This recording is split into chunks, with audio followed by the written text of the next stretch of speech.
The broccoli that you see in the supermarket, which is the large, dark green curd on the top, that's actually Calabrese. It's not broccoli at all. So if that's what you're looking for, Calabrese is what we're sowing. Klaus, how many should I plant? For your it's so difficult because you don't want them all at the same time. Okay. And they do all come at the same time. So you really want to sow them in succession from now, early April onwards, probably every month you sow them until July. Okay. They're very quick to grow. Okay, right. So we're putting them in early April, and then once we have them in our plug tray, how long can they sit in the tray? Between 4 to 6 weeks. 4 and 6 weeks. Standard time. Yeah. Standard time. Yeah. So the way we sow the seeds is we have a modular tray and fine seed compost, and then we fill it up by just rubbing the lumps away. So nice and full. Overfill it first. And then don't compress the modules with your fingers. The only firming you need to do is 2 or 3 firm bangs, and that'll settle the compost nicely into it.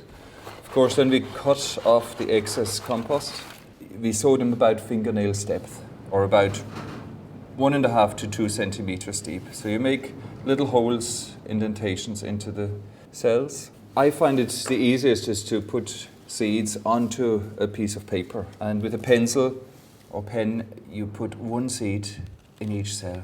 When you're finished, you put fine seed compost, overfill it again, and then scrape it off. And that's it, that's ready. You just water it in gently. Don't overwater. Overwatering is just as bad as underwatering because the seeds may rot away. And that's it. Same applies really, the usual into the plug tray, probably about 4 to 6 weeks. Yeah. Yeah. Same than the other, all the cabbage family tribe, you know, the brassicas so-called. Yeah. They're all the same. Yeah. They're all very quick to germinate within a week, and within 4 to 6 weeks you can plant them out. Our Calabrese is up now, and we're gonna plant that. I think to get a nice big head, we'd want to plant them about 1.5 foot again. Okay. So that's 45 centimeters. Yeah. So the only thing to worry about is the cabbage white butterfly, and checking on the underside of the leaves for little white, yellow eggs, and remove them, or watch the caterpillars. And you have to remove them because they will eat your whole cabbage. Yeah. Another pest which affects them is the cabbage root fly. And it's getting worse actually in the last few years. Right. And you'll see the leaves turning purple. Yeah. Not on red cabbage obviously, but on other cabbages, really purple, and the plant starts to droop. Okay. And you'll find when you pull up the plant, then lots of white maggots from the root fly eating the roots away. The brassicas then in Ireland and in England, really perfect conditions for them. Best growing conditions, yeah. They love the cool, they love the rain, they love the wet, so it's perfect. You can't grow them well in hotter climates. Okay.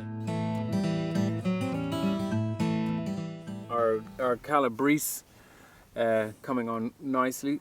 Not as well as the red cabbage behind, so it definitely needs some sort of a boost. It could be to do with the rhubarb, you know, roots coming right into it. So we'll give it a feed later on. Yeah. We'll check the leaves for the cabbage, white butterfly, any yellow eggs or caterpillars munching. Yeah. Also look in the centre. And then cabbage root fly again.